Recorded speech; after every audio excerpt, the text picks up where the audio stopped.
porque si no, se pierde, es muy rico. Dale, arranca otra vez. Siendo las 19:11 del 4 de diciembre de 2020, esto es Mundo Interior. Muy bien, muchas gracias. Estamos aquí con Frida, le damos la bienvenida. Le damos una segunda bienvenida, porque la primera fue fallida porque no nos olvidamos de grabar, pero así somos nosotros, medio zafarrancho, pero Dios mío. vamos a tratar de no esconder lo que somos, que eso es bueno, ¿no? Eso es bueno. Pero bueno, somos unos improvisados, caraduras, que tenemos la virtud de tener gente como vos, Frida, entre nosotros para charlar, que es lo más hermoso de estos encuentros. Somos inexpertos en los temas técnicos, pero nos gustaría que la gente se sienta bien, los amigos y amigas que invitamos se sientan como en su casa. Voy a leer una biografía que la misma Frida escribió, que es muy significativa para mí, muy cálida y bueno, que tiene, como dije en la primera versión de esto, que tiene un sabor distinto, ya van a ver por qué. Recorriendo territorios, manteniendo identidad, trabajadora, obrera, tejedora, partera, luchadora, rebelde, contestataria, niña, adolescente y mujer. Originaria, indígena, india, aborigen, chola, del campo, de izquierda, comunista, revoltosa, subversiva, centros de estudiantes, amor, compañera, parir, madre y mujer. Coca, quinoa, papa, choclo, chuño, maíz, ají, locoto, quilquiña, suico, yahua, sopa, laua, carne, queso, mote, charque, harina, manteca, huevos, masas, leudadas, livianas, friables. Creatividad, cocina y mujer. Ahumado, al dente, braseado, ahogado, caramelizar, reducir, tamizar, picar, cortar, concase, macedonia, ciselado, a punto. Gastrónoma, docente y mujer. Frida. Muchas gracias, Frida. Ahora sí, después de esta hermosa biografía, nuevamente te doy la palabra. Imainaya Turas, Carlos Maximiliano Santiago. Sumaxucayay, Alitunquichespa. Nogacani Frida Rojas López. Caipi, Kunan, Zimarisaiku. Songonchejmanta Pacha, Umachacuspa. Buenas tardes, hermanos. Hoy vamos a conversar desde el sentimiento, desde nuestro corazón, llevándolo a la cabeza, al pensamiento. Soy Frida Rojas López. A veces pienso que mi apellido Rojas López, no a veces, sino que le pregunté a mi abuelo, ¿por qué Rojas López? Siempre me pregunté, porque no tengo cómo mentir, que por ahí soy Coca, mamá Nicolque. Y mi abuelo me dijo un día, mi papá, papay, que él era de pues los Rojas, ¿no? Que él tenía el apellido porque era peón o pongo de los Rojas. Nunca lo había analizado cuando era niña, porque él lo contaba como la nada misma. Y de cuando en cuando cosechaba, teníamos que llevar en un burrito cargado primero lo que cosechaba, la mejor parte de las cosechas, a unas señoras Haciendo memoria, pensé y pregunté cuando era más grande, ¿pero por qué hacemos esto? Y lo hicimos hasta que murió mi papito, quiero decir mi abuelo y mi abuela. Algunas veces mi papá no podía entrar a cobrar al banco porque quedaba en la plaza, entonces teníamos que rodear toda la plaza porque no podía ingresar mi papá para cobrar, porque era benemérito de la Guerra del Chaco. Y a veces se rehusaba a usar la ropa que le ponían sus hijos para que no lo discriminara, Se ponía un saco, le ponían un saco encima y todo lo de abajo no se lo quitaba. Tenía la faja, el pantalón y se iba. Y ya de más grande entendí la razón. Mi papito era parte de la encomienda. Era una parte más. Por eso había perdido el apellido original. Por lo tanto, mi papito siempre decía, ustedes tienen que estudiar, ustedes tienen que leer y escribir. Y así hizo mi papá. Y también quiso ponerme el nombre de Frida porque así lo quería. Quería ser rebelde también ahí. Por lo tanto, es la explicación de mi apellido, nada más. Bien. Era eso. Y ahora voy a leerles una poesía de una canción que lo canta muy dulcemente en quechua Luzmila Carpio, una mujer quechua potosina que tiene una voz dulce, hermosa, y es esta, Pueblo Eterno. Somos descendientes de un pueblo eterno. Somos hijos de la tierra, Padre Sol, Madre Tierra, que nos cuida y nos protege. Somos descendientes de un pueblo eterno.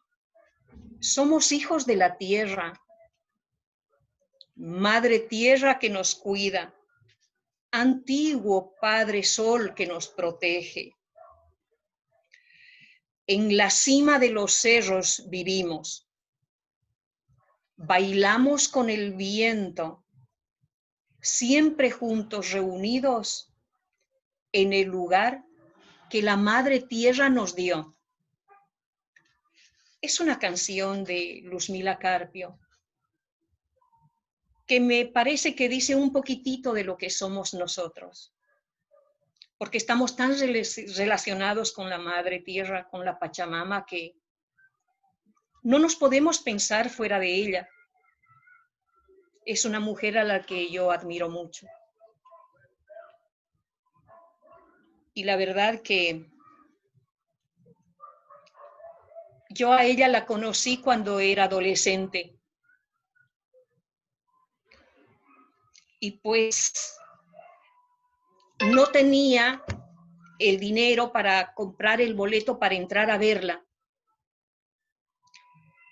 Cuando se elegía la ñusta en Cochabamba, el lugar de donde yo soy originaria. Y me fui ahí al cerro para verla cantar. Ella también era joven. Y su voz era impresionante, se escuchaba hasta el cerrito. Claro, no había pagado mi entrada, obviamente.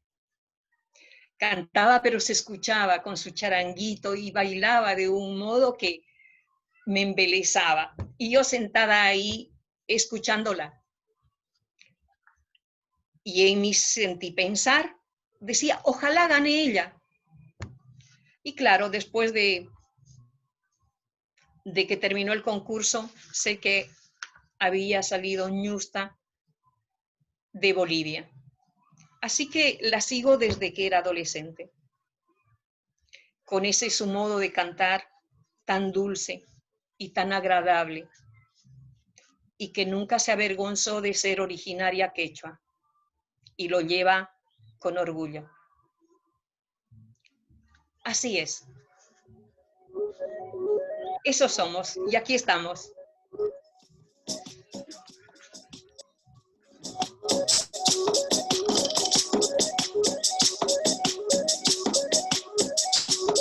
Esa es Luzmila, ¿no? Con alcohólica. Una cuestión.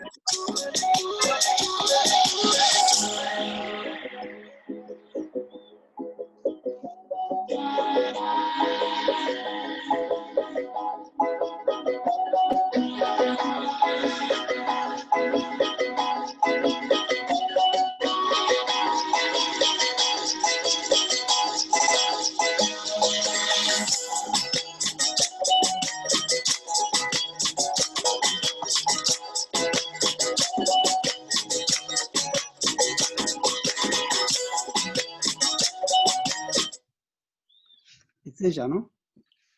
Es ella, tiene una voz muy particular, tiene una voz muy, muy hermosa y dice mucho de su ser, dice mucho de su lugar de origen y bueno, esos son mis momentos de adolescencia.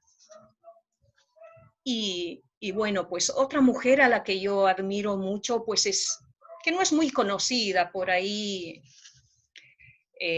Juana Zurduy es muy conocida,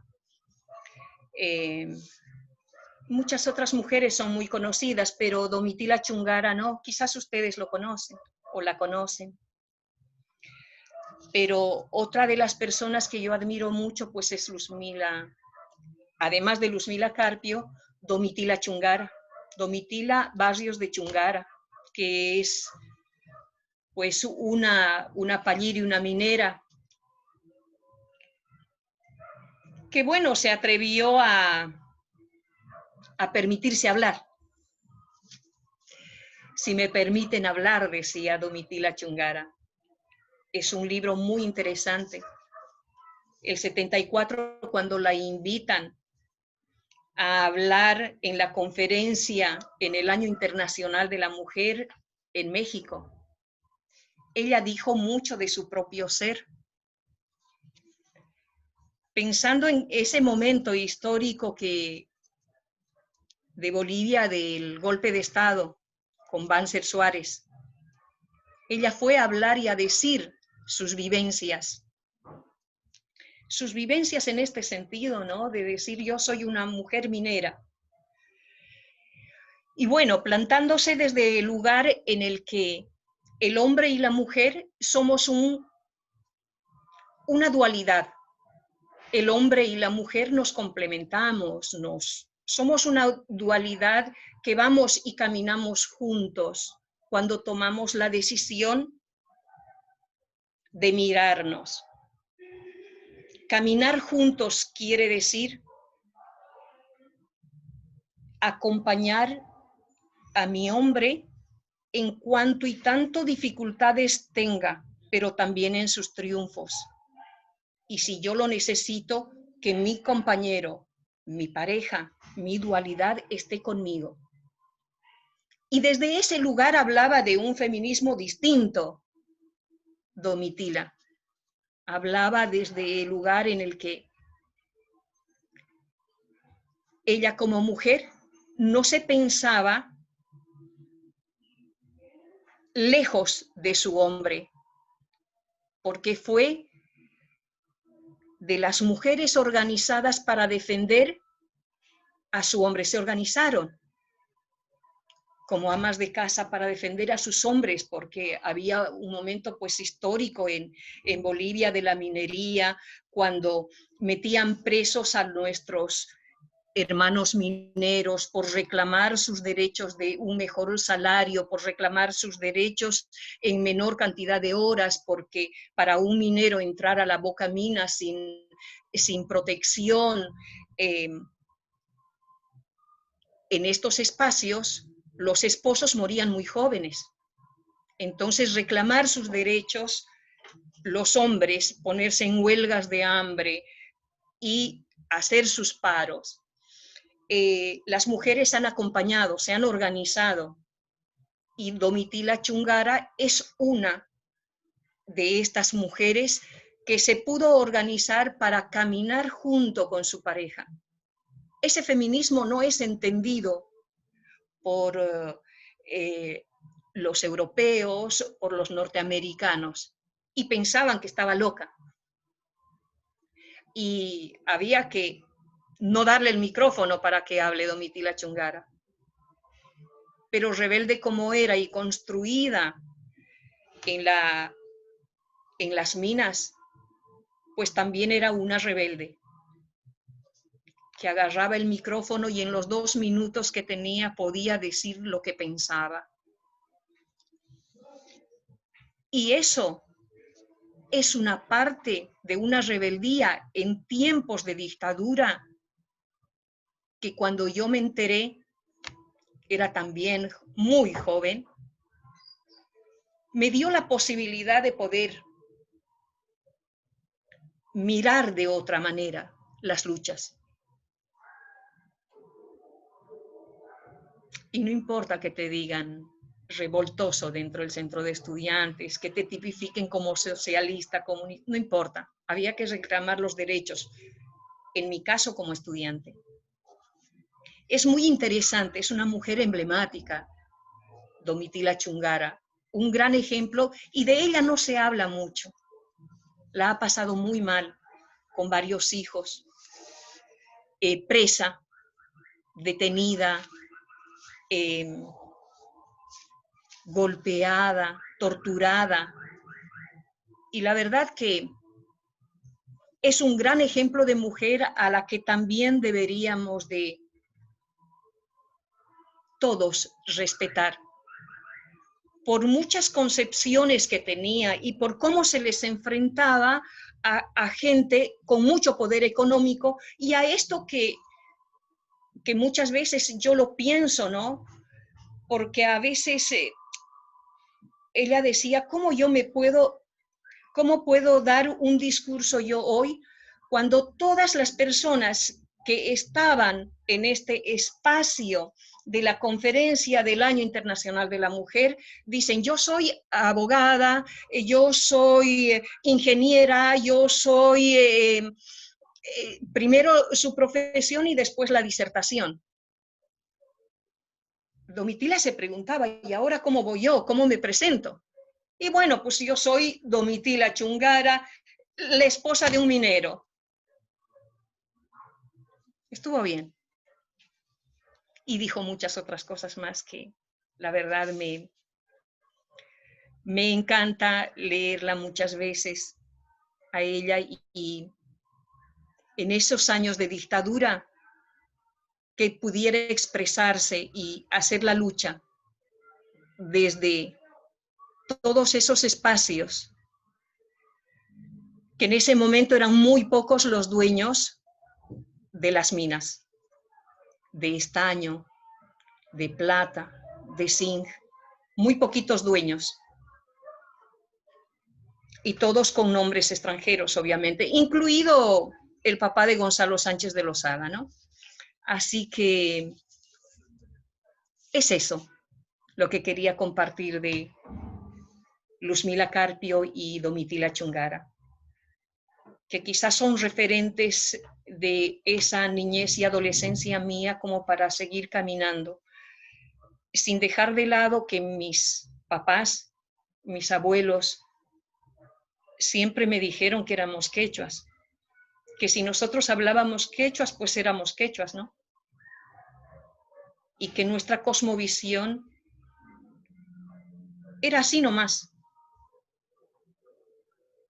Eran grandes filósofos mis abuelos, mis papás, porque con poquito nos enseñaban lo que tenían que enseñarnos.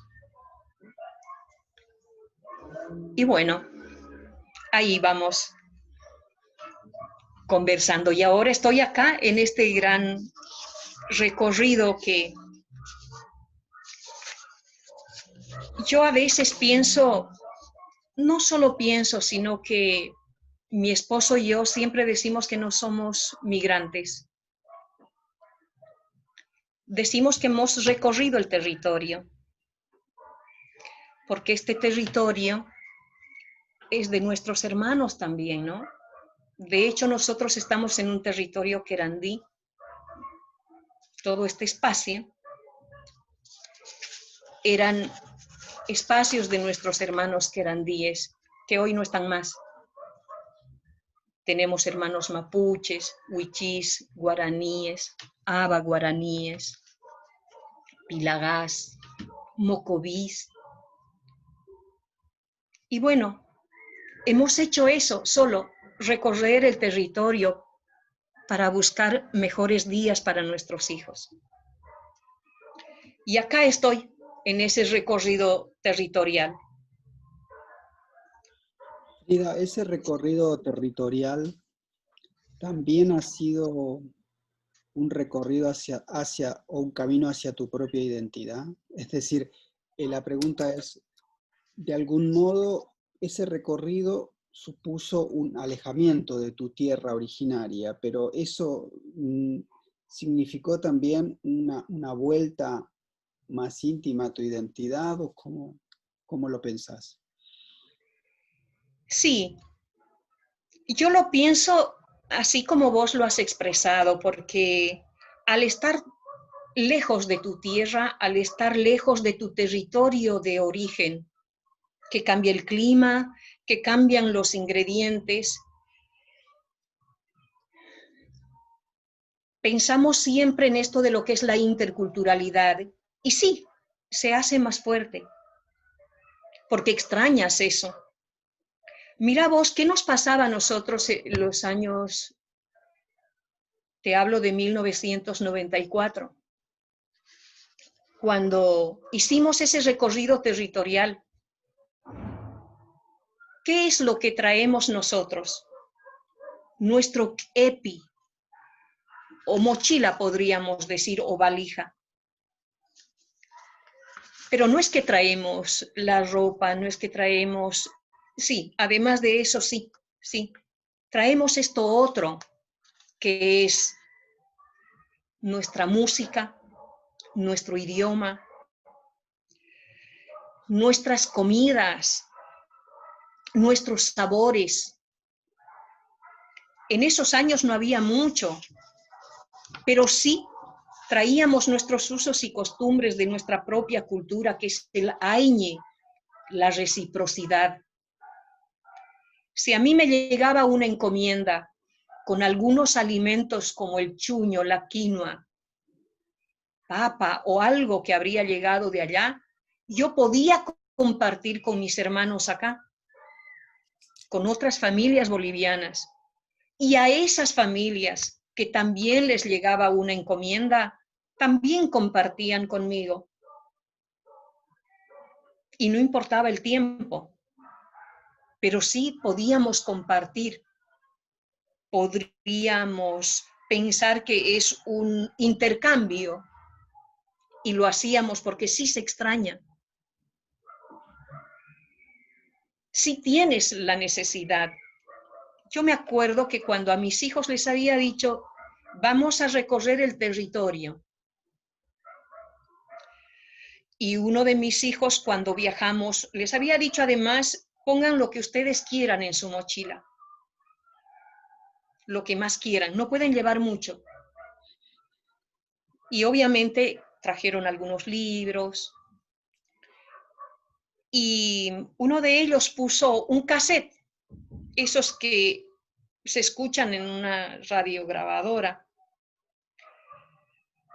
Y era nuestra música. Y durante mucho tiempo, los primeros días de esos tiempos, poníamos ese cassette, lo escuchábamos y lo bailábamos entre nosotros.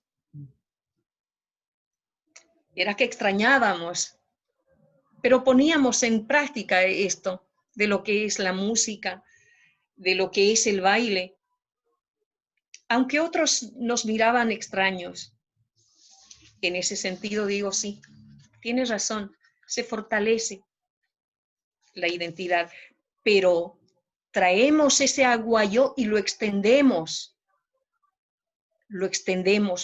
para compartir. no solo con nuestros hermanos de nuestra propia identidad como quechuas o como aymaras, digo, bolivianos, ¿no? Sino también con nuestros hermanos argentinos. De hecho, nosotros le llamamos a esto interculturalidad, porque los años 95, 96, armamos un grupo de baile en el barrio, y con eso que es el sincretismo, la iglesia y lo cultural, logramos armar un grupo de bailes autóctonos y salir en procesión.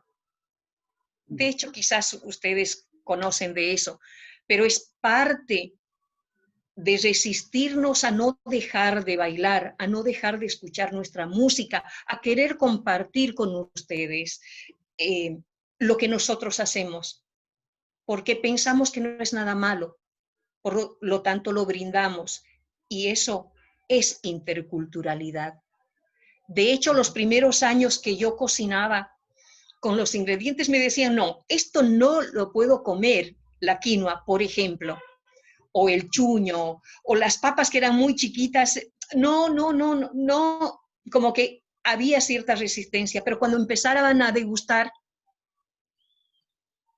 les daba el placer eso de que nosotros le poníamos un poquito de ají, un poquito de locoto que a veces nos llegaba. Entonces gustaba, como que al paladar, a nuestros amigos, porque hicimos relaciones, les llegaba al paladar, les llegaba con una satisfacción de una leve picantez, porque hacía uno especial para nuestros hermanos argentinos y otro más picoso para nosotros. Pero estaba bueno esa situación de interrelacionarnos desde el área gastronómica. Fue fantástico, porque cuando veían la quinoa, por ejemplo, como nosotros lo cocinábamos, no, tiene un color horrible, no lo podría comer. Pero tan solo probalo, o sea, probalo y después me dices, qué placer, ¿no? Es una Qué cosa, placer saber que puedo saber esa quinoa cocinado de una manera, con una técnica ancestral, que hoy por hoy lo hacemos, es delicioso para el otro. Y más posteriormente, cuando las modelos se enteran de que la quinoa tiene muchos nutrientes y que es cero en grasas, pues nos arruinaron la vida. Porque de 20 pesos que pagábamos el kilo de quinoa, llegábamos a pagar 100 pesos. Así que nos volvimos, dijimos, ¿y ahora qué pasa? ¿No? Nuestra quinoa no es más nuestra, es de todos. Y bueno, ahí sí, está bien, está bien. Eso es interculturalidad también, ¿no? Así que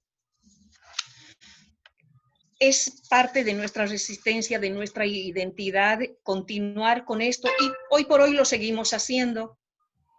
De una y de otra manera lo seguimos haciendo. Tenemos un calendario propio. la música del altiplano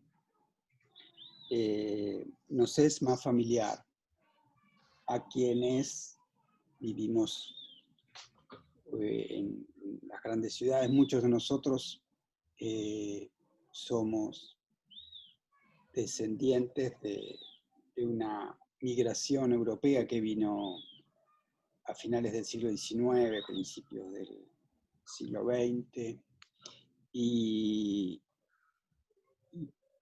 no hemos perdido, no es que no hemos perdido, ni siquiera hemos llegado a la riqueza de los sabores originarios de nuestra tierra, ¿no? Y eso yo creo que es una batalla cultural para dar, porque eso también forma parte de nuestra identidad, o de apropiarnos de la tierra en la que estamos, ¿no? Yo creo que ahí hay una gran batalla por dar que tiene que pasar necesariamente por los sentidos, ¿sí? como por ejemplo el sentido del gusto, ¿no? Y de los perfumes y de los sabores, ¿no? ¿Cómo comenzaste con la cocina, Frida? ¿Cómo comenzaste a enseñar, y a profundizar en ese camino? La cocina está, el lugar de donde soy yo es un valle. Te había dicho que se llama Cochabamba. Cochabamba sería en quechua, ¿no? Lago con planicie quiere decir, ¿no? Es el lugar donde en el Incario, hablando ya de antes, era el lugar donde se plantaba el maíz, casi todos los granos, maíces, pensá en colores todos distintos, la quinoa, la papa. Es el lugar donde están las colpas. Si alguna vez ustedes van a mi lugar de origen, pues vayan a mi casa y mi hermana les va a llevar a las colpas. Porque, bueno, vamos, en serio, de verdad. Sí, vamos. Dale. Las colpas es un lugar de almacenes de lo que fue el Incario, almacenes de alimentación para cuando no hubiera disecados, obviamente, con las técnicas ancestrales de conservar el maíz, la papa, la quinoa, todos los otros granos y también hortalizas, son depósitos como los silos, pero no son los silos de acá, sino son construcciones para arriba, con una mirada al este, con ventilaciones en la parte de arriba y con los techos circulares en punta, muy, muy interesantes. Es el lugar, mi lugar de origen, es donde las relaciones son las comidas. Comemos mucho. La relación es la comida. A la mañana un desayuno como una sopa, una lagua, una sopa contundente.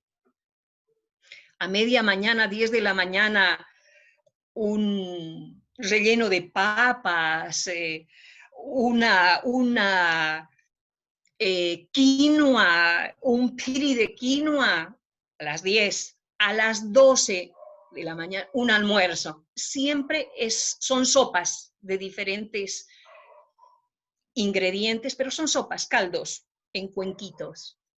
A las 3 de la tarde, diferentes papas con diferentes ensaladas, con quesillo, con lo que dé. A las 5 o 6 de la tarde ya se cena. Por lo tanto, la relación en mi lugar de origen es la comida. Yo la he visto a mi mamá levantarse a las 5 de la mañana y ya estaba cocinando. Y a la tarde, 6 de la tarde, lavando todos los cuencos y terminando de comer. Por lo tanto, la relación de la comida en la ciudad de origen de donde soy yo, cocinan los hombres y cocinan las mujeres. Y a mí me nace esto desde... Es que todos cocinan, todas las guaguas, o sea, los niños. Guaguas quiere decir niños sin diferencia de sexo, ¿sí? Cuando digo guaguas, estoy diciendo a los niños, niñas o niños. Todos cocinan, todos colaboran, todos comparten. Entonces, aprende a cocinar el hombre como la mujer. Y yo a mi papá lo he visto cocinar rico, muy rico. La he visto cocinar a mi tío. Fui asistente de cocina durante mucho tiempo de un tío mío que era artista, que era pintor. Y a él le gustaba cocinar el fin de semana porque trabajaba toda la semana y el fin de semana se daba pues sus gustos, ¿no? Y cocinaba para todos. Y la asistente, ¿quién era? Era Frida. Era una niña. Pero le gustaba cocinar conmigo. Yo aprendí de él mucho. Y pues es así. Pero en Cochabamba siempre una persona, hombre o mujer, cocina mejor que el otro. Por lo tanto, todos cocinamos y la relación es la comida. A veces, alguna vez fuimos con algún estudiante mío hace algunos años, cuando fuimos, yo les había hablado en el curso de esta situación y me dijo, bueno, vamos a ir y vamos a conocer Bolivia, qué sé yo, y bueno, obviamente nos fuimos al pueblo. Querían conocer el pueblo de mi esposo, nos fuimos, y claro, cuando ingresamos a la casa, enseguida le dieron comida. Ni siquiera le dijeron buenos días, buenas tardes. Entonces, pasen, pasen, y ya le llevaron la comida, y dijo, no era solo teoría, era en la práctica cierto que te dan comida, y sí, les daban comida. Esa es la relación en Cochabamba, que no creo que pase en otras ciudades de Bolivia, pero en Cochabamba se cocina mucho, se cocina todo el día. Y como les decía, uno mejor que el otro. Es más, decía mi mamá, que hoy no está más conmigo, que yo era la que peor cocinaba de la familia, de mis 5 hermanas. Y yo siento que cocino rico, mis hijos me dicen que es rica mi comida, pero para mi mamá, para su paladar de mi mamá, yo no cocinaba rico. Quien cocinaba rico era su yerno, porque él lo hacía bien, picaba bien el perejil, picaba bien la cebolla, pelaba bien la papa. Y a mí que me hacían pelar habas o arvejas, porque Carlitos lo hacía mejor. Entonces, yo creo que la cocina en Cochabamba es una relación de todas las familias. Es lo que nos aglutina, es lo que nos rodea. Para cualquier acontecimiento, primero está la comida. Cuando murió mi mamita y nosotros llegamos, estaban cocinando. Llegamos y ya habían comido. Es esa la relación. Y estaban jugando, porque es esa la costumbre, ¿no? O sea, recordarla de una manera distinta, porque la muerte para nosotros es eso, es parte de la vida para nosotros lo que es la muerte. De hecho, en algunas de las fotos que te he enviado, nosotros acá en el Centro de Formación Profesional 24, en tiempo y forma, el segundo cuatrimestre para el Día de Difuntos, desde el curso de Cocina de Pueblos Originarios, realizamos estas masas que son las antahuahuas para el mastacu del Día de Difuntos. ¿Esas masas son dulces? Claro, tienen que ser dulces, tienen que tener aroma, tienen que llamar la atención, tienen que invitarte a comer. Y tienen la forma de mi mamá, de mi papá, y los esperamos. No sé si ustedes han visto la película Coco. Es un poco parecido a eso, pero tiene algo de distinto, que está rodeado de otras cosas, ¿no? Nosotros esperamos el Día de Difuntos porque sabemos que ese día están los que murieron. Por eso en el curso de Cocina de Pueblos Originarios en tiempo y forma para el 1 de noviembre realizamos estas masas que por ahí en las fotos las vas a ver, y cocinamos mucho. Así que es eso. Y otra de las cosas que quería decirles, contarles un poquito, es que también nosotros, así como bailamos, también hicimos música con sicus, y nuestro grupo se llamaba Chasquihuaira. Eran mis guaguas, hijos de otros y algunos otros más. Hoy por hoy hay muchos grupos de sicuris en Buenos Aires, en Argentina. De hecho, se hace lo que es el Macapi Actapi en la plaza del cementerio de Chacarita, en la Plaza Los Andes, Sí. todos los años en agosto se hace la gran fiesta de los instrumentos de viento.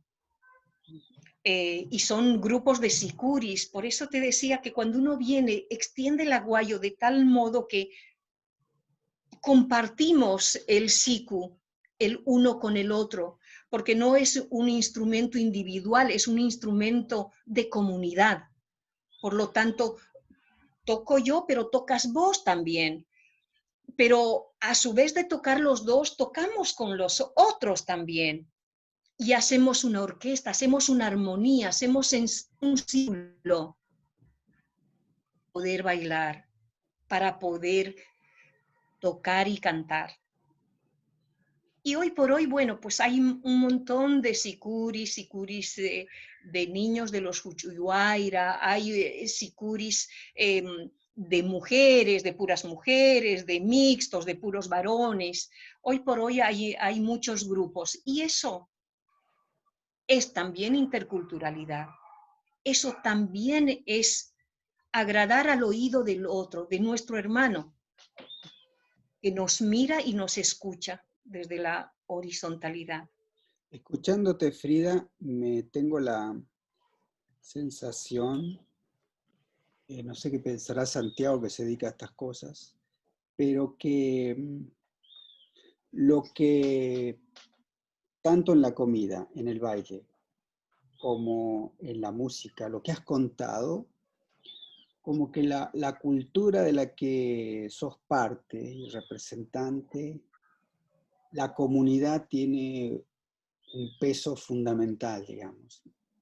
Nosotros vivimos hoy en una sociedad que desde hace muchos siglos acentúa y acentúa y acentúa el individualismo. Y parecería que cuanto más desprendido de la sociedad estamos y más reafirmados en nuestra individualidad, ahí nos realizamos como persona, nos realizamos como individuos, y por eso el valor del éxito, del consumo, de todo. Pero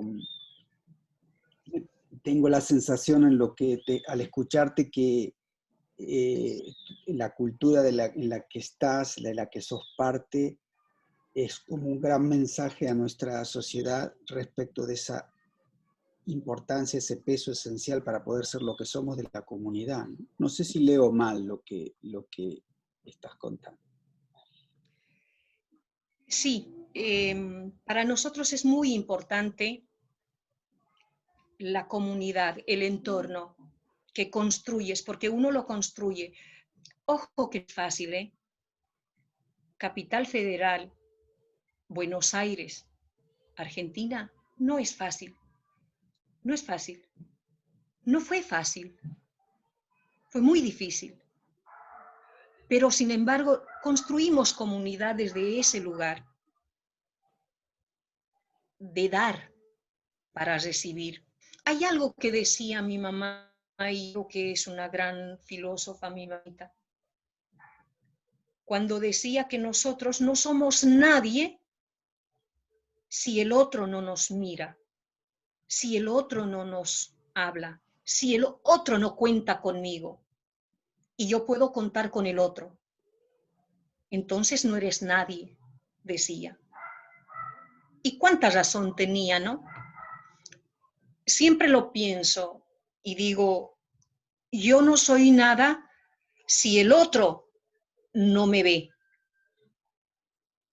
si el otro no me mira. Yo soy alguien siempre y cuando el otro me mira. Ahora, ¿qué pasa con el racismo y la discriminación cuando está eso en medio? Hay que caminar, hay que construir, hay que caernos, hay que levantarnos, caernos y levantarnos otra vez. ¿O no es así? Es así como caminamos construyendo nosotros. Yo me acuerdo cuando recién había llegado y llevaba a mis hijitos a la escuela, tenía que tomar el colectivo 76 los primeros días. Subí al colectivo marzo de 1994. Tenía cargado a mi guagua con un aguayo acá, porque tenía meses. Tenía una hija de 3 años acá en mis brazos y llevaba 3 de mis hijos, 1er grado, 3er grado, que después lo pasaron a 4º, y 5º grado. Subo al colectivo y nadie me daba asiento, pero nadie, ¿eh? Tomé la decisión de hablar con mi esposo y le dije, Hernán, cuando subo al colectivo 76, parece que soy invisible. Nadie me da asiento, porque como van los colectivos acá tan rápido, no llego ni a agarrarme, porque antes se pagaba y te daban un boletito, no sé si se acuerdan. Te daban un boletito. Y estaba el control para venir y perforarlo con una engrampadora, ¿no? Bueno, y no me daban el asiento y decía, parece que soy invisible. No volví a subir al colectivo 76 hasta que terminaron la primaria mis hijos. Iba caminando con 5 hijos. Caminaba 10 cuadras, iba, los retiraba 10 cuadras. Pero caminaba.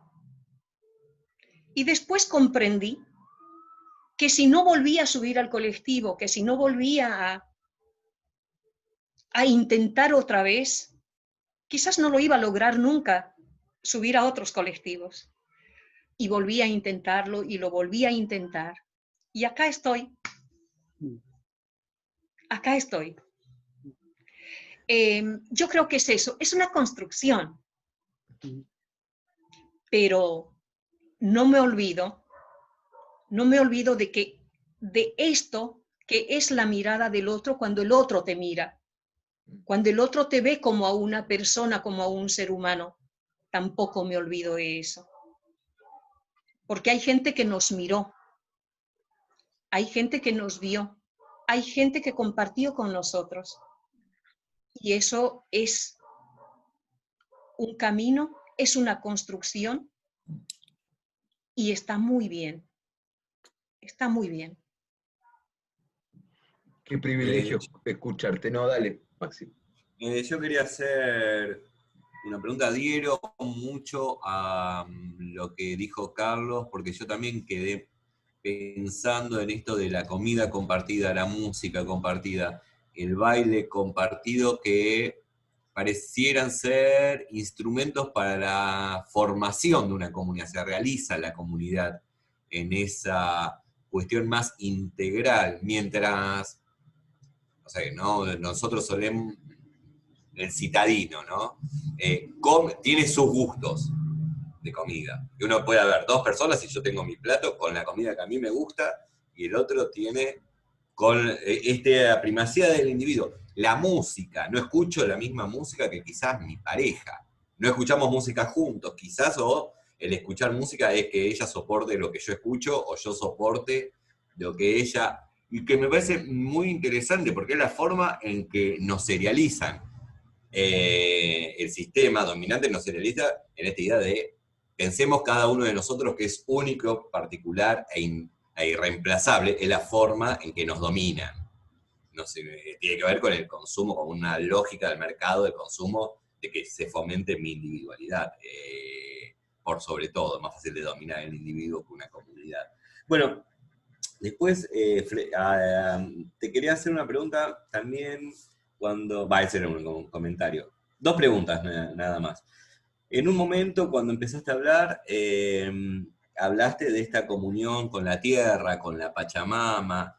Esta tierra es también una tierra, pregunto, cargada de historia, ¿no?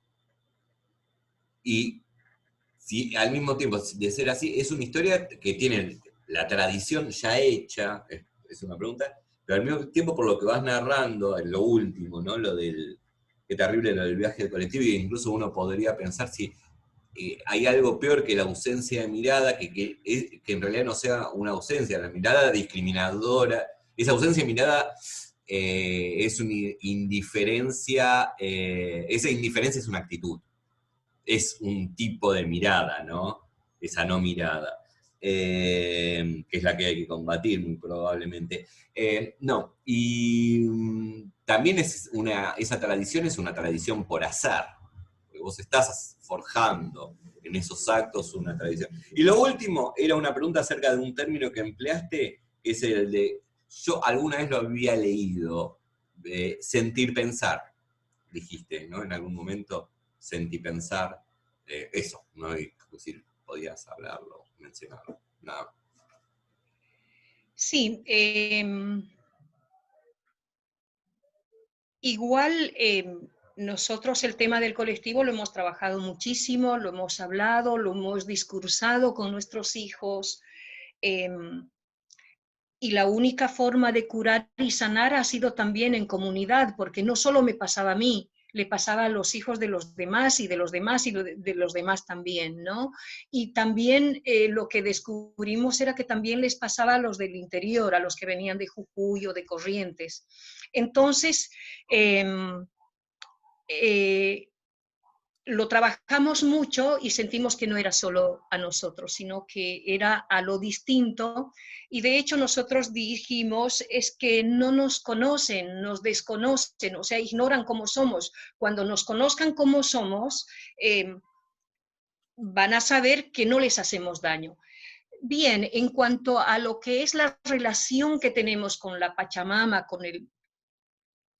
con la Madre Tierra, nosotros acá hemos logrado, después de caminar, de hacerlo a escondidas en casa, nuestras coachadas, nuestros inti raymis, nuestro día de la Pachamama, de hacer nuestros solsticios, nosotros lo que hemos logrado en esta ciudad tan hermosa como es Buenos Aires, la Huaca del Parque Avellaneda.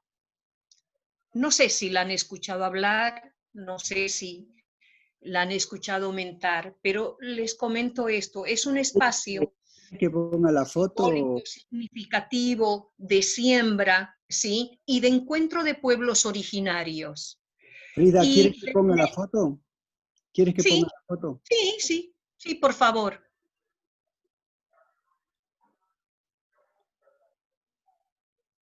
Para el que, por ejemplo, para el otro podría ser solo una piedra, podría ser solo una piedra, pero no es eso, es un espacio donde nosotros nos juntamos.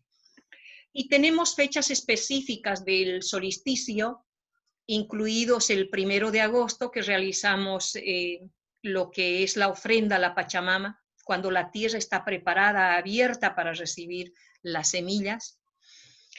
Y está acá, en Capital Federal, es un parque grande, muy lindo, es un espacio hermoso, donde hay una diversidad de árboles, de arboledas que son autóctonas, y tiene varios elementos que hace que ese espacio sea de una energía positiva para nosotros, para nuestros pueblos, porque hay una corriente de capas de agua por abajo, el espacio es verde, está lleno de animalitos, pajaritos diversos, mucha arboleda. Y bueno, pues ese espacio lo hacemos nosotros con ustedes y con los que están. Y para el año nuevo nuestro nos juntamos a festejar nuestro año nuevo, que es del 20 de junio para el 21. Y nos juntamos a la noche, tocamos mucha música, hay 4 fuegos y una central donde se depositan las intenciones y pues esa es nuestra relación, es nuestro solsticio de invierno, que para nosotros es el año nuevo.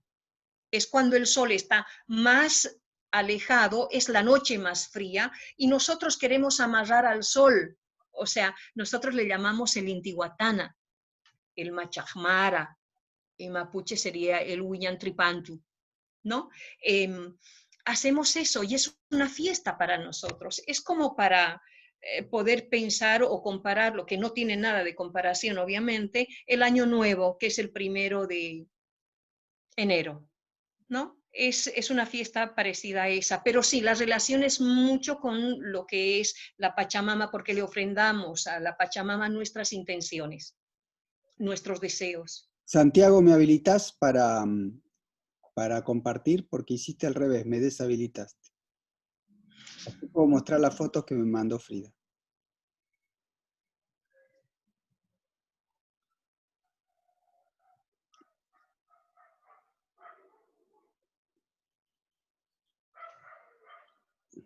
Igual como te contaba, esto de pura rebeldía, este año no pudimos juntarnos en comunidad y lo hicimos, sí, ahí. ¿Qué es eso, Frida?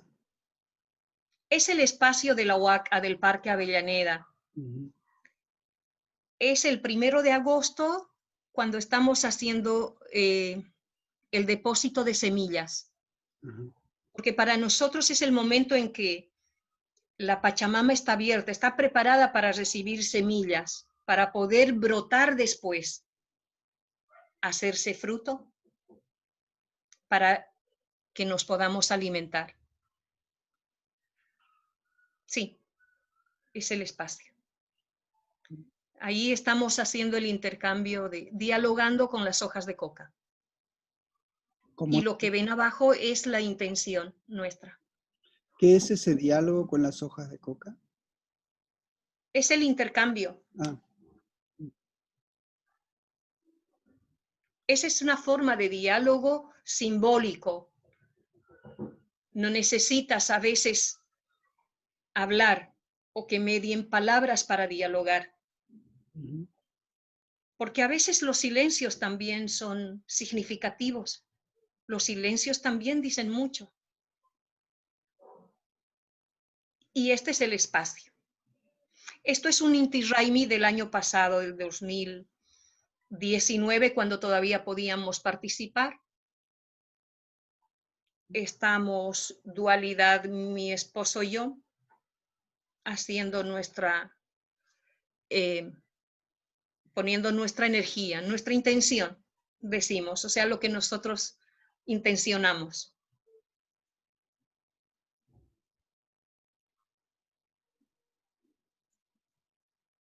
Ah, bueno, eso es lo que soy yo, cocinando, siempre cocino.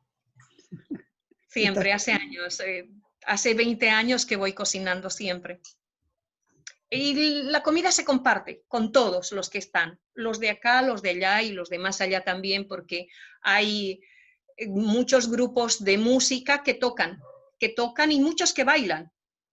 Y en algún momento van a tener hambre, van a tener sed, por lo tanto hay agua para el mate, hay api, hay tojorí para que puedan calentarse en esa noche de tanto frío. Y ahí está, hice una sopa de maní ahí, esa foto la tienen como una sopa de maní o una lagua de maní para compartir con los que vienen ese día a este espacio. ¿Cómo haces con los ingredientes? Recibo lo que traen, cocino con lo que traen y a veces ahí está. Esto ya es el amanecer. Y sí que están toda la noche. Claro, es una fiesta, es el Año Nuevo. Claro. Claro. Sí. Sí, hay muchos hermanos que comparten con nosotros. Claro. Esto ya es el instituto, ¿no? El centro. Esto sí es el Centro de Formación Profesional número 24, donde yo trabajo desde el 2013. Ahí estás tú. Sí, sí ahí estoy yo. Esto fue las huipalas, intención de los estudiantes, porque había el golpe de Estado en Bolivia y habían quemado la huipala. Y yo seguí dando clases y un día vinieron los chicos y para arrancar la clase todos habían traído las huipalas que podían al curso. Entonces fue muy solidario, fue muy emotivo, fue muy, muy grande para mí. Y ellos tomaron la iniciativa de ese día homenajearlo de esta manera. Las huipalas no se queman. Es un símbolo de nuestros pueblos, donde están incluidos ustedes también. Estamos todos. Y esto fue el año pasado. Sí. Ahora sí se certifica con cocina de pueblos originarios. Cuando arrancamos no se certificaba de esa manera, se certificaba como ayudante de cocina, porque no estaba reconocido. Y la gastronomía que enseñas ahí, o la cocina que enseñas ahí, no es solo de tus orígenes, también es de otros. No.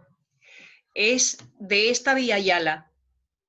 Se hace un recorrido, el curso que doy yo, Cocina de Pueblos Originarios, hace un recorrido de lo que es nuestra Villa Yala. Por lo tanto, se recorre todo lo que son los maíces, ajíes, chocolate, todos los granos de diferentes espacios. Porque tenemos muchos pueblos. Está el Tahuantinsuyo. Entonces hay muchos sabores, hay muchos aromas. Es una alimentación que sana, que cura, que es diversa, que es rica. ¿Hay como una espiritualidad en la comida? Bueno, generalmente yo no diría espiritualidad, no diría de esa manera. Yo creo que generalmente cuando hay acontecimientos especiales, como en este caso el Día de la Pachamama, el Día del Capac Raimi, el Día de el Inti Raimi, siempre está, la primer parte de la comida es siempre la que le vamos a dar a la Pachamama. Es que vos eres parte de eso, por eso cuando nosotros pensamos en nuestros territorios, pensamos desde lo que es el Ucupacha, que está debajo de la tierra, que le tienes que tener mucho respeto, lo que está en el Caipacha, que sería todo lo que son los árboles, los animales, y nosotros mismos incluido dentro de esta pacha, de este Caipacha, y el Hanampacha, que es la parte de arriba. Entonces hay una armonía en esos tres niveles que es nuestra Pachamama. Por eso es el gran respeto. Y por eso, en ocasiones especiales, la primer parte de la comida, el primer plato, es para la Pachamama. Y después compartimos todos. Ahora, una pregunta. No sé si respondí. Sí, creo que sí, que la pregunta es, que tengo es, cuando se hace esa ofrenda, o no sé si es el nombre exacto, disculpa si no lo sepa, a la Pachamama, ¿es de gratitud o es de comunión? Es de agradecimiento, es de reciprocidad. Porque es la Pachamama la que te da los ingredientes para que vos puedas lograr esa comida. Es una reciprocidad, simplemente. Y esa reciprocidad, de alguna forma, inspira la necesidad de extender esa reciprocidad con los otros. Todo el tiempo. Vos no eres nada sin el otro. Vos no eres nada sin el otro. Yo no soy nada sin el otro. Si el otro no me dice, Frida, mujer, no soy nada. Soy este individuo y no soy nada. Es el otro el que te reconoce. Es el otro el que está para darte vida. El otro es el que te mira. Hay una reciprocidad. Y tiene una característica muy hermosa la escuela de nuestro CFP 24. Hay unas reciprocidades increíbles, hay articulaciones increíbles. Sergio, el director de mi escuela, es un visionario. Miren nada más, me invitó a ser parte del plantel docente y acá estoy, ¿no? Hay muchas reciprocidades, hay muchos intercambios. Esto, por ejemplo, es una tunta, es una papa que tiene una técnica de deshidratación por agua. Por eso quedan tan blanquitas. Son las papas más hermosas y duran muchos años. Técnicas milenarias de conservación que han estado por miles y miles de años. Estaban las hojas de coca y los ajíes. Esto es, por ejemplo, es el examen final de mis estudiantes con la consigna de usar el maíz. Todo a base del maíz. Diferentes maíces usaron en este caso, ¿no? Y de hecho hicieron una mazamorra o un api de un maíz morado, que también se lo da en el curso, o sea, en el trayecto de lo que es la cursada del cuatrimestre están diferentes. En este caso es la chicha morada con causa, papas a la huancaína. Y la huancaína. Sí, es un plato bien característico del Perú, que el grupo hizo sus platos y sus bebidas. Su versión. Te quería hacer una consulta, Frida, cuando en el privilegio de escucharte. Es el grupo de pastelería. Ah, ahí está. ¿Me escuchaste? Tengo una consulta. Va, una consulta. Tengo una pregunta. Cuando vos pensás, y creo que eran en palabras de Ludmila Carpio al principio, ¿Sí? Se habla del pueblo eterno. Esta reciprocidad, la muerte es parte de la vida. De alguna manera hay algo del estar juntos que nunca muere, digamos. Es así, hay algo en la comunidad que es eterno a partir de los rituales, digamos. Por ejemplo, compartir una comida, ¿no? Compartir un ritual en general. ¿Eso hace a la eternidad el compartir? Y el compartir es ya parte de que eres de mi historia, eres parte de mi historia. ¿Cómo puedo matar a mi historia? ¿Cómo puede morir mi historia? Si mi historia eres también vos, porque yo te estoy mirando hoy, Santiago. Estoy mirando a Maximiliano, estoy mirando a Carlos. Y ya están en mi memoria. Mi mamá decía esto, y mi papá también, que nuestro ñaupa es lo que nos hace vivir el hoy para tener memoria mañana, para mirar mejor la vida. Es que el ñaupa no es lo viejo, el ñaupa es lo que ha pasado, pero que me enseña a vivir el presente, pero que a su vez puedo mirar mejor el futuro. Si yo esa filosofía de vida que me han enseñado mis papás, mis abuelos, mis tíos, mi entorno, yo me lo olvido, es que no les estoy mirando, Santiago. Es que ya los estoy mirando, es que ya son parte de mi historia hoy. Mañana hablaré de ustedes a mis hijos, a mis nietos, porque los conocí. Entonces, estás en mi memoria y vas a estar. Es eso. O sea que en el compartir del instante presente está la eternidad, en el fondo. Ahí está, porque tienes memoria. ¿Qué es lo que tenemos nosotros como lo valioso?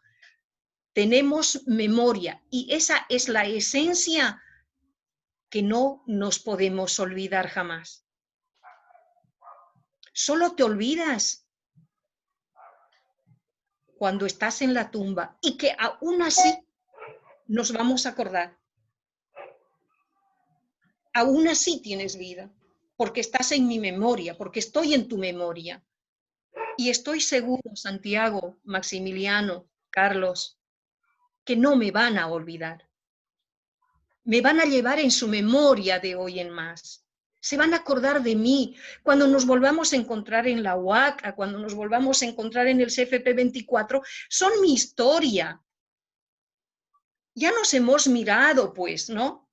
Claro, ahora en estos cuadraditos yo no los voy a identificar muy bien. Me pueden engañar mis anteojos y estas nuevas tecnologías a las que yo me resisto. Pero sin embargo, si ustedes me van a hacer recuerdo, me van a decir, estuvimos en tal lugar, pues va a venir a mi memoria y en esa memoria ustedes no van a morir, porque van a estar siempre. Y los voy a recordar siempre. Los van a recordar mis guaguas, mis salchis. Eso es ese pueblo eterno. Esos somos nuestros pueblos originarios de nuestra Via Yala. Es eso lo que la historia que no escribimos nosotros nos querían hacer olvidar. Y es lo que no podemos hacer, porque en esa huipala,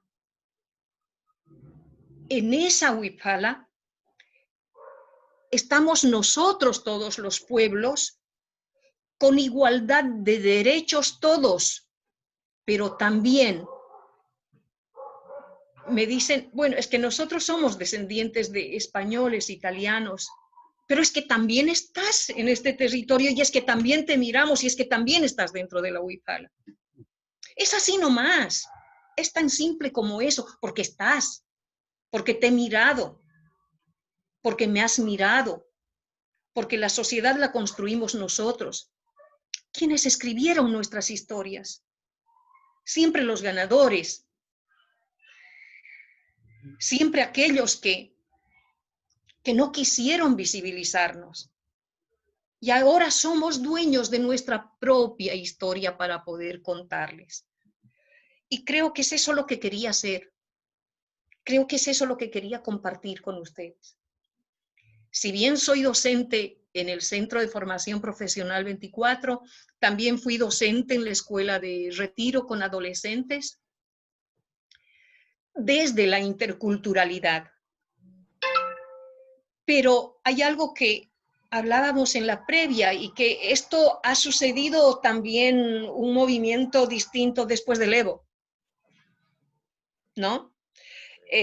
Por lo tanto, es eso.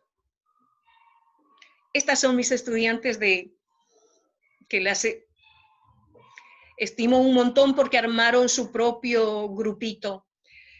En los barrios de emergencia también trabajo, que me gusta, me apasiona hacer esto. Y me siento pues orgullosa cuando veo estos avances de mis estudiantes, cuando arman su propio emprendimiento, cuando tienen autodeterminación, cuando logran sus objetivos, cuando le pueden hacer una torta a sus hijos, cuando pueden hacer su propio pan, cuando tienen los elementos y la capacidad para resolver sus situaciones. Les da autodeterminación. Ahora, Frida, son los logros. Yo creo que es maravilloso lo que contás acerca de la mirada, la importancia de la mirada, de ser visto y de generar, construir, despertar la mirada en el otro, ¿no? Ahora, a mí me parece también maravilloso despertar los sabores. Y por eso creo que la lucha que estás haciendo, el combate de recuperar esa cocina, o de además que recuperar, de dar a conocernos esa comida que está vinculada a los productos que nos da la tierra, esta tierra, que por tanto es conectarnos con esa tierra. A mí me parece que esa batalla por el gusto de lo originario es fundamental para el reconocimiento, es fundamental no solo para que los pueblos originarios sean reconocidos, sino para que nosotros nos reconozcamos en ellos y para que nosotros reconozcamos una comunión íntima, profunda que tenemos. Eso me parece a mí que en una ciudad tan inmensa como Buenos Aires, yo no vivo en Buenos Aires, pero en una ciudad tan inmensa como Buenos Aires,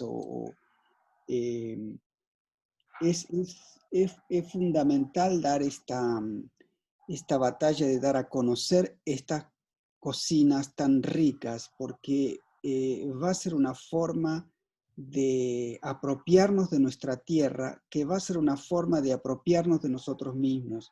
Yo tengo muchas veces la sensación de que somos exiliados, somos desterrados, porque hemos perdido ese contacto profundo con nuestra tierra, con nuestras costumbres, con lo ancestral, lo original, aun cuando hayamos venido, nuestra familia, en mi caso mis abuelos, hayan venido de otras tierras, pero yo he podido visitar los pueblos de donde vinieron mis abuelos, y de las cosas que más me sorprendió, porque eran todos del campo, lo que más me sorprendió es su vínculo con esa tierra y con los alimentos que esa tierra les daba a ellos.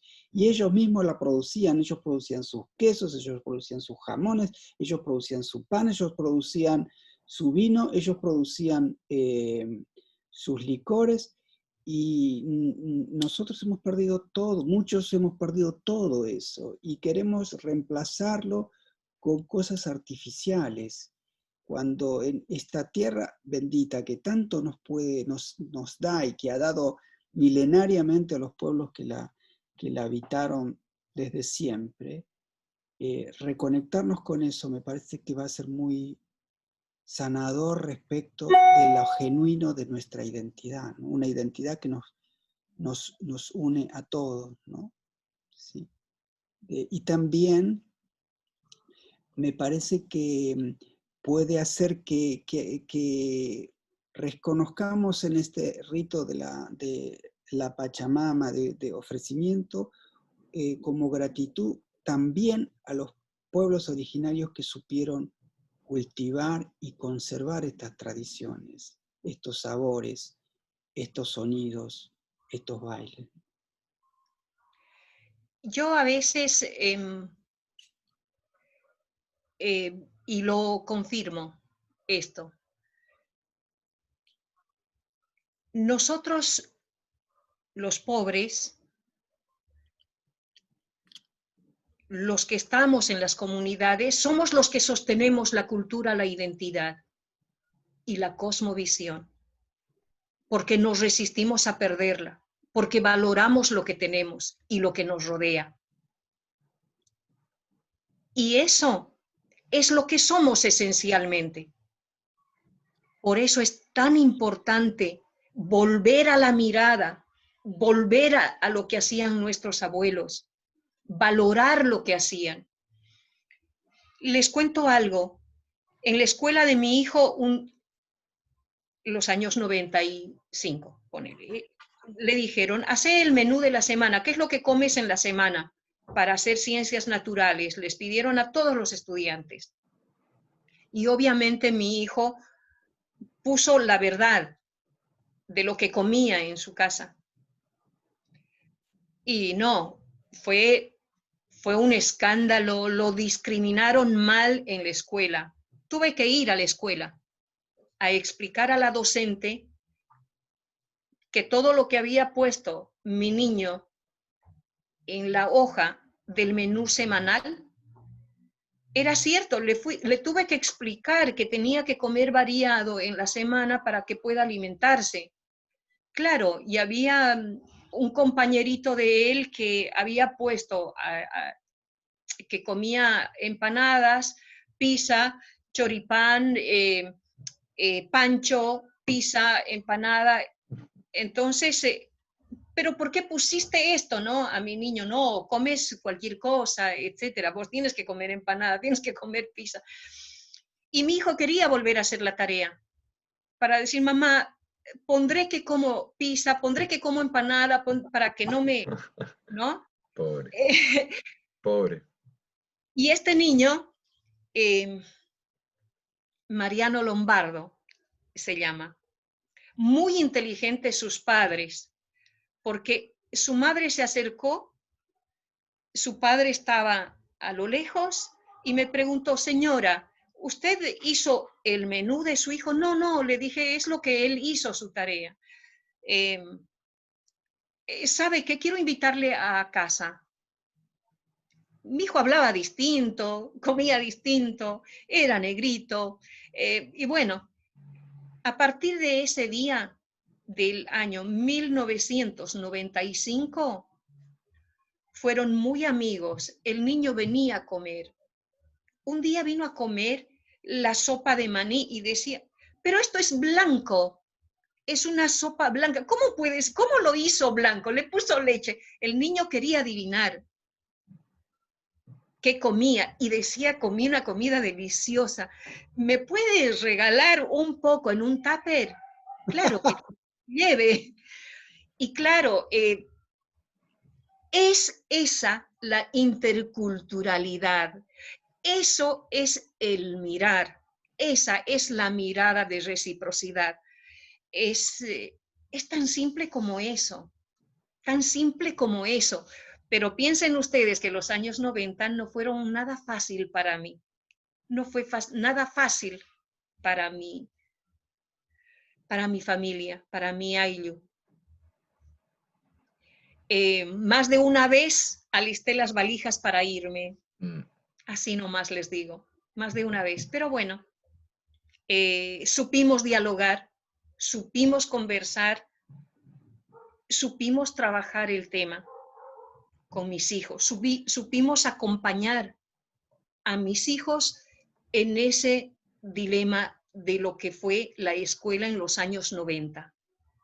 Un racismo y una discriminación naturalizada al migrante boliviano. Así fue.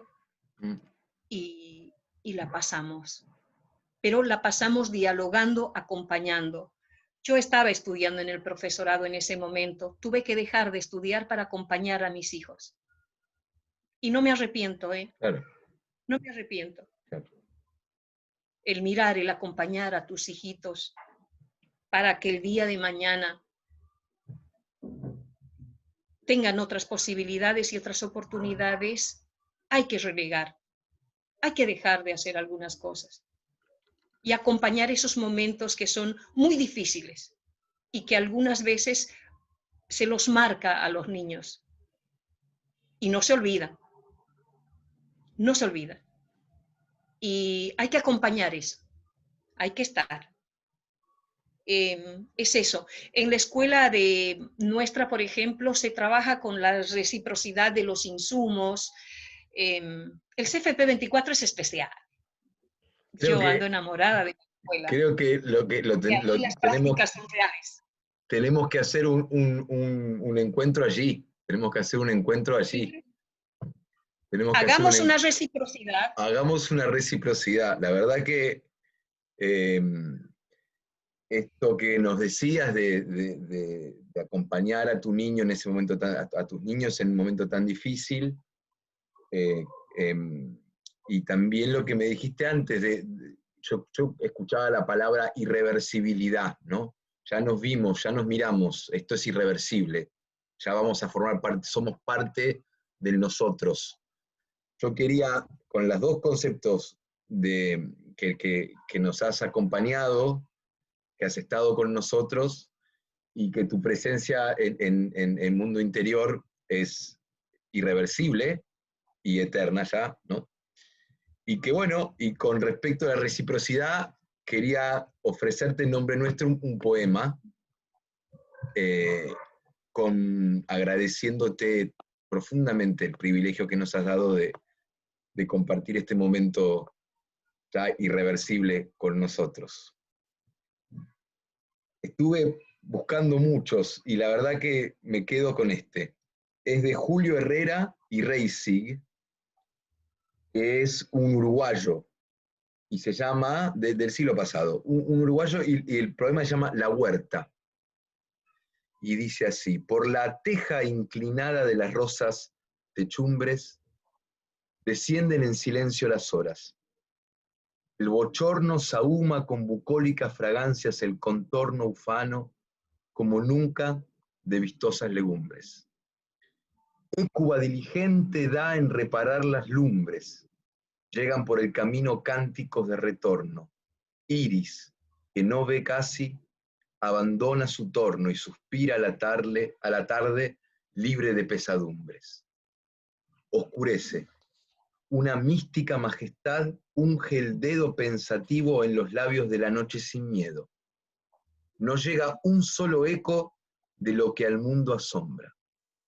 A la almohada de rosas en que sueña la huerta, y en la sana vivienda se adivina la sombra de un orgullo que gruñe como un perro a la puerta. Gracias, Frida. Esto fue Mundo Interior.